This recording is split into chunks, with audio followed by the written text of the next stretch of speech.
કેમ છો? મજામાં? સુવાક્યની દુનિયામાં સુવિચારની દુનિયામાં આપનું સ્વાગત છે. મારા મિત્રો, એવું કહેવાય છે કે વ્યક્તિનો પોતાનો વ્યવહાર જ નક્કી કરે છે કે તે વ્યક્તિ કેવો છે. આવી જ કોઈ વાતને સુવિચાર તરીકે કોઈ અજ્ઞાતે ખૂબ સરસ રીતે લખ્યું છે.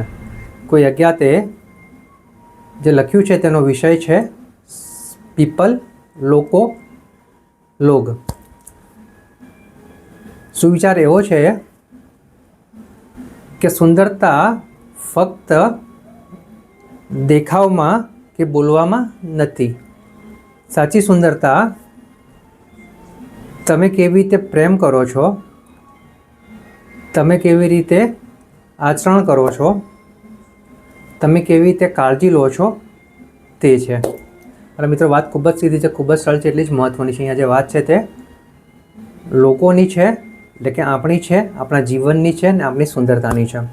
મારા મિત્રો, અહીંયા સુંદરતા બે રીતે હોય છે. એક સુંદરતા એવી હોય છે કે જે વ્યક્તિ દેખાવમાં ખૂબ સારો લાગે છે એને આપણે સુંદરતા તરીકે બિરદાવતા હોઈએ છીએ. તે ખોટું નથી, પરંતુ અહીંયા જે વાત છે તે આપણે આંતરિક જે સુંદરતા છે તેની વાત છે. આંતરિક સુંદરતા એટલે શું?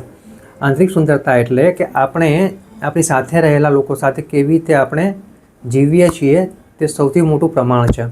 એટલે વાત એવી છે કે આપણે આપણા લોકોની સાથે કેવી રીતે પ્રેમથી વાત કરીએ છીએ, કેવી રીતે પ્રેમથી વર્તીએ છીએ, કેવી રીતે તેમની કાળજી લઈએ છીએ, કેવી રીતે કદર કરીએ છીએ અને કેવી રીતે આપણે તેમને માન આપીએ છીએ. એ બધી વસ્તુ આપણી સુંદરતાને વધારે છે. જો આનું આપણે ઉદાહરણ સમજવું હોય તો આપણે જેની સમજતા હોય કે વ્યક્તિ ખરેખર સુંદર છે, વ્યક્તિ ખરેખર સારો છે એવું કોઈને સમજતા હોય અને વ્યક્તિ જો આપણને સળંગ 3-4 દિવસ ના મળતો હોય, જ્યારે આપણે રોજ મળતા હોઈએ પણ 3-4 દિવસ મળવાનું ના થાય અને એવી વ્યક્તિ આપણને યાદ આવે, તેની સારી વાતો યાદ આવે, તો સમજવું જોઈએ કે તે વ્યક્તિ ખરેખર સુંદર છે. ફક્ત બહારથી નહીં, અંદરથી પણ.